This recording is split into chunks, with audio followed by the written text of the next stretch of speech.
So originally, I was planning to train up my team off screen between episodes because, Piplup is the only one that is usable right now. But then I realized why would I do that? Because I can get through this fight completely fine just using Piplup because I'm pretty sure that Turtwig doesn't know any grass moves. Also, I don't really want to use Shanks and I can't use Voodoo or Zubat for a while until I get that friendship up for them. So yeah, let's just continue steamrolling with Piplup. Rourke's gonna be easy. Ugh, right, high defense stats. No, don't use fucking withdraw. You're not. Hey, get out of your fucking shell. Interact with the rest of humanity like a normal person. Stop withdrawing, you fucking incel Turtwig. That's this that's gonna be this episode's title, Incel Turtwig.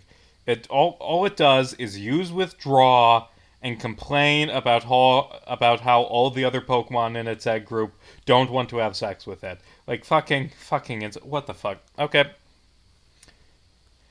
So how are things with me? Things are good with me. Uh I read actually no, I'll save that till when I have to name a Pokemon because what I've done the past couple days ties into a comment I'm going to talk about.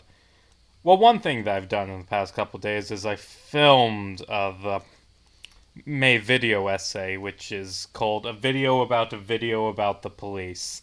Or a video about police. I don't remember what I've officially titled it, but work's going good on that. I got it all recorded over the past 2 days. I've got the first third of it cut, not edited. Like, you have to take the raw footage and then cut it, and then I go through and I edit and I have all the text boxes and the parts where it shows my sources, proves I'm not talking out of my ass, pop up. Cricketot and Zubat, oh, you're such a good trainer, youngster Michael. Oh, I'm gonna kick your ass. Yeah, so I'm doing that, and also just Tears of the Kingdom. I love Tears of the Kingdom. I'm having a great fucking time. It's a good game. Probably not something that I should be playing when I have other things to do, but I'm managing. But yeah, that's what I'm doing. Oh, Leech Life, you fucking vampire. It's weird. Like, Leech Life was basically designed for Zubat. But then it became good, so they took it away from Zubat. But it's like, it's supposed to be a vampire thing, and Zubat's a vampire bat. But now it has Absorb, which is like plants sucking up water vaguely. I don't know, it's a confusingly themed move, and I think my Piplup might one-shot something, so I'm going to use Shinx. Okay. What do we got? Oh! Oh, this I can work with. This I can work with. Ah. Finally, a good encounter. It's useless for Rourke, but a Pokemon I can train up. It can handle grass types. This is the type of thing. Starly is way too good for just how easy it is to get in this game. Starly is amazing. And now we can pull up a comment. And I'm not actually going to read this comment because it is very long. But basically, it's a person saying that they were, and it's on my Homestuck video from last year. It's a person saying they were confused by the original Homestuck ending, and they were operating under this assumption that it was kind of, what is their name? Egomaniac. That's a good name. That the ending of Homestuck is kind of fucked up because, like, for the time loop to work, John and company have to go leave Earthsea, leave this happy ending they finally escaped, go back into canon, go back into this narrative they were trapped in, this thing they were stuck in, the home they were stuck in. They have to become Homestuck again to invert what I said in that video. And they liked my video because the whole point of that video was explaining that's not actually what happens. Yes, Homestuck is all about time loops and this, like, prophesized battle that everything is leading to, and everything is tightly wound together to make this ending make sense, and then the main characters just at the end say, fuck it, we don't want to do this, let's just chill on Earthsea and be fun and fuck Caliborn. Let's not fight him. And the thing I responded to Egomaniac is not to give the epilogues credit, but this is what the epilogues are about.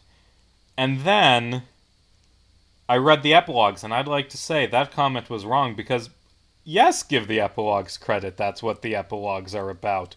Because I read all of the epilogues in like 3 days, and I enjoyed them. Let's see. Yeah, Kenai, whatever. Like, I genuinely enjoyed the Homestuck epilogues. They were an easy read. I got through them very quickly. Don't mess with my frame rate. I had a great time reading the Homestuck epilogues. Now, does that mean they're good? I don't know. That is a very philosophic question that's going to be, your mileage will vary. But I did enjoy the epilogues. And a lot of people don't like them, and I've heard criticisms of the Homestuck epilogues for years. For years I have heard people hate them, and people hated them so much that I didn't read them. But I finally read them, and like I said, I enjoyed them. Although, you have to go into them with a very specific outlook. Because, like, the complaints people have about the epilogues are, this is like bad fanfiction. Everyone's acting out of character. Everyone in this is an asshole. I hate this. Jane's a fascist. Dirk is a bastard. There's a bunch of weird fucked up things. And to that I say, yeah, everyone's out of character and a bunch of fucked up things happen. And that's, like, cool and what it's about. Like, so there's 2 Homestuck epilogues. There's 2 sequels, and they tie together and cross over a bit. But the point is, there's Meat, which we'll talk about in a minute, and is actually good. And then there's Candy, which I'm a bit more iffy on. But at the very least... So Candy gets most of the complaints, and those complaints end up devolving into just describing Candy, saying, here is a thing that happens in Candy that's fucked up. Which I don't think is the best criticism. Like, just listing off a plot element. And it's not like the authors accidentally made something that was disturbing and messed up. It's very much on purpose. Like, the whole idea of Candy is that John Egbert is trapped in a bad Homestuck fanfic. Like, it is very clearly playing on fanfiction. It opens with an AO3 page, and there's just a bunch of fanfiction tropes that appear and are parodied. But the point is, John Egbert ends up in this fanfic that's weird and fetishy and filled with just messed up sex stuff, and everyone's acting out of character, and he starts to lose his mind because John Egbert is the only one who is acting in... Actually, no, I was going to say John Egbert is the only one acting in character, but at the start of it, Dirk realizes he's in a bad fanfic and decapitates himself. But yeah, John Egbert is left as the only person acting in a character in this bad Homestuck fanfiction, and he makes it enjoyable because he's losing his shit over this. He is slowly descending into madness. He's going through an existential crisis because he's realizing none of this is real. This isn't canon. This is just bad. Like, there's a point where, like, so Roxy in the Candy timeline just becomes a passive satellite love interest to John, who doesn't really have much emotions and just goes with whatever he says, and that, like, messes John up, and he loses his affection for her because she is not a real person anymore. She's a bad fanfic trope. And John eventually just checks out and stops caring about anything because none of it is real. Which then leads to the ending where Roxy confronts him about this and is like, hey, actually I do have emotions and reasons why I do the things that I do, and I have my own feelings, and don't hate my life, and fuck you for saying I'm not real. Which then just twists it and makes you question if John was right about it being a bad fanfiction, and, like, if his idea that none of this matters because all of these people are acting out of character is just him being arrogant, him treating himself as the only real person because he's the main character. It's such an interesting read. I really enjoyed Candy. It was an interesting read. But, and the reason people hate Candy and epilogues in general is that to accomplish this story where it's John ends up in a universe where everyone but him is poorly written, you have to have every other character be poorly written. Like, Jane gets it the worst. They did Jane so dirty, but everyone just feels bad and out of character. And you get, like, that's the constant thing with Homestuck, where it is balancing being a good story with being this interesting postmodern fuckery. And the epilogues go very, very much into the postmodern fuckery. They're very little value of anything other than being, whoa, we're weird and different. And, like, if you're a character of some of the if you're a fan of some of the characters who get screwed over in Candy, I get it. Honestly, there are parts of it that are just too disturbing, is messed up. Like, there's a part where Vriska shows up, actually acting like herself. Hey, another real character. Oh no, not with Gamzee, who is like 24 years older than. Oh, yeah. Honestly, I feel like Candy is the weaker part, and I feel like it. I do actually think the messed up stuff, although it contributes to this central idea of the story that John is losing his mind because he's in a bad fanfic. I think it would have been better if it stuck to what it originally presents it as, this happy fluff fic coffee shop AU where everyone gets together and has babies ever after. Like, I think if Candy was just too sugary and sweet and like just, whoa, this is so nice and everyone's happy and there's no conflict, like, which is what it's supposed to be based on the prologue, and that would still get like John like growing detached because none of it feels real. But instead what they do is put all of the fucked up stuff in Candy. Like, Meat is supposed to be the ooh, a bunch of dark stuff happens and it's violent and bloody because this is what the sequel had to be. But Candy is worse. In that regards, Candy is worse than Meat. It is more messed up than Meat. I don't know. I think Candy has some good ideas but is intrinsically flawed, but I think it's a very interesting piece of fiction and I enjoyed reading it. Meat is just plain good. Like, it does... There are some, like, parts of it I don't like. A lot of characters get screwed over. And it does, again, do that thing where it is just ignoring every character but one, and that character is the one that is actually good. Dirk, in this case, instead of John. But, God, Dirk is so good in Meat. It is kind of disappointing at first that, well, it's just throwing away all of his character development. Like, I like Dirk. Dirk's one of my favorite characters of Homestuck, and he is grappling through the entire comic, well, the second half of it, because he doesn't appear until then. Dirk is constantly grappling with the fact that he's kind of evil. Alternate versions of him are evil. And he has these impulses. He's manipulative. He's arrogant. He's closed off. But ultimately, what Dirk's arc concludes with is him being a good guy and deciding to be a good person. And, oh, Destiny is a good name for a Psyduck. That fits. But in the Homestuck epilogues, Dirk just goes full villain, which is a hard pill to swallow, but goes down easier because Dirk is such a good villain. Dirk is excellent in the epilogues. I'm going to call him the Prince to differentiate him from Dirk, because they do call him the Prince as a name. Hold on. I never thought about Cowborn being stuck in his place because he ended up being trapped by the narrative, by John refusing to be the hero. I already liked the ending on its own, but that just made it better. Yeah, I really like the fact that Cowborn gets screwed over in the original ending of Homestuck. But he gets what he wants, because John goes back in the Homestuck epilogues. Although, he gets disrespected about as hard as he deserves, with being killed off-screen, and a new... Well, I don't know if the Muse counts as a villain, but definitely ominous figure. A new villain just brutalizing, tearing apart his corpse. Like, yeah. Caliborn gets what he deserves. But back to Dirk.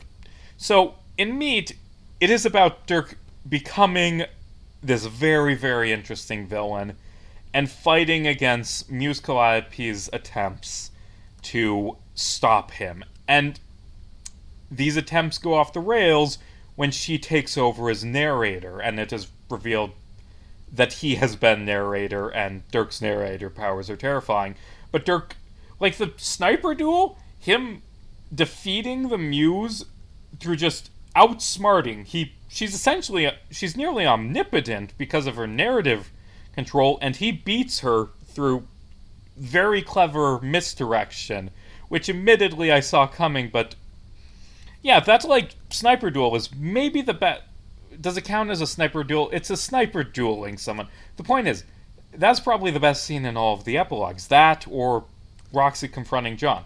So Dirk defeats Calliope, he takes over as narrator, and he starts reshaping things as part of his evil plan. And I'll get to that in a minute, because that is a flaw of the epilogues. But Dirk as a villain is terrifying, because he's the narrator now, which means he can dictate people's thoughts, which means he can control them, and it is some of the most disturbing things in the comic, and I don't mean that in a bad way. It is excellent. Like there was a point where Kanaya, goes to stop him, because at this point Dirk has been very abusive to Rose and is essentially kidnapping her and is using her as a minion through mind control. And Kanaya goes to confront him, but Dirk's the narrator, and he just narrates. Kanaya stops and starts to think about how, well, Rose never really loved her, and honestly, she's better with Dirk, and Kanaya should just leave. And the Kanaya does, and then a few hours later, she talks about this with Roxy and Dave, and just, Kanaya needs to cut another prince in half, is what I think. But anyway, the most... Oh god, it's been 17 minutes, because I have so much to say. And I can't say it for another year because I already announced the day of that video. I'm in shop. I can use them at shop. Yeah. Kanaya, even worse than Kanaya, I feel like, is Dirk's treatment of Jake. Jake gets done dirty because he is horribly mistreated by both Jane and Dirk, who are way worse than him than they ever were in canon. That's not how you spell Carcat. Jane rapes him and traps him in an abusive relationship, while Dirk, to get Jake to serve him... By the way, what was that Carcat comment from a guy named Carcat? Am I the only one that liked everything, even with the flaws? Yes, there were many, but so is anything in entertainment, but did the positives outweigh the flaws? To me, yeah, they did every single time. I like that comment. Where was I? Dirk, to get Jake to serve him, just has Jake think about how much he loves Dirk and wants to do whatever Dirk says and serve him forever, and then when Dirk is done with his plans involving Jake, he just abandons Jake, and Dirk mentions, oh, by the way, I'm pretty sure I've permanently damaged his brain by making him unable to think about anything else but me, but whatever. Dirk is a terrifying, interesting villain, and he's the best part of Meat, and the rest of the stuff in Meat is kind of the John and Terezi stuff is although actually, with my point on the Homestuck ending being good, this is how the final battle against Lord English goes is kind of a bit of an author's okay, fuck you, you want the fight with Lord English, here it is, it's horrible, and all the female characters get killed instantly, and Dave gets decapitated, boom, boom, you didn't want this ending, you really didn't, the story should have left where it was, which fits with what I said in my essay, but it is a bit ham-fisted about it. But anyway, I said I would talk about Dirk's plan. That's the biggest part of the epilogue. The epilogues don't really have an ending. There's just a bunch of plot threads that are set up and then left hanging, which sounds like something I talked about in another Homestuck video essay. And the problem with this is, the epilogues, it is all just setting up Homestuck 2. All these interesting plot points that will be followed up on in Homestuck 2. And then Homestuck 2 got Oh. Oh, Egomaniac, no. Homestuck 2 got canceled because uh everyone hated the epilogues because they were weird and fucked up and had everyone act out of character. So all these plot points that novel length fanfic uh, existed to set up to be carried on in the sequel, which maybe I'll read Homestuck 2 now. Yeah, they're never going to be closed off. Like, there could be a great ending to Dirk's thing where he's become this ultimate villain to keep the story going, and he's like, this will end with Dave decapitating me once more. It would be cool if that didn't happen, like, sort of a. I'm reminded of Tarkin from Order of the Stick, which is a great villain where he wants to be this Darth Vader villain that his son eventually overthrows, and the main characters just ditch him because they don't respect him as a villain and never defeat him, which is good for a meta villain like him. Something like that should happen to Dirk, but it never will because Homestuck 2 was effectively cancelled, I'm pretty sure. And I don't know. Their episode 3 of Hive Swap is apparently in development, according to James Roach. So, maybe, but yeah, I don't think Homestuck 2 is ever gonna get made. Which kinda means the epilogue shouldn't have existed at all. Like, if it's starting the story but never finishing the story or doing anything with it, and as a result it made a bunch of people hate the comic, I don't know. Point is, I like the epilogues. I mean, the thing.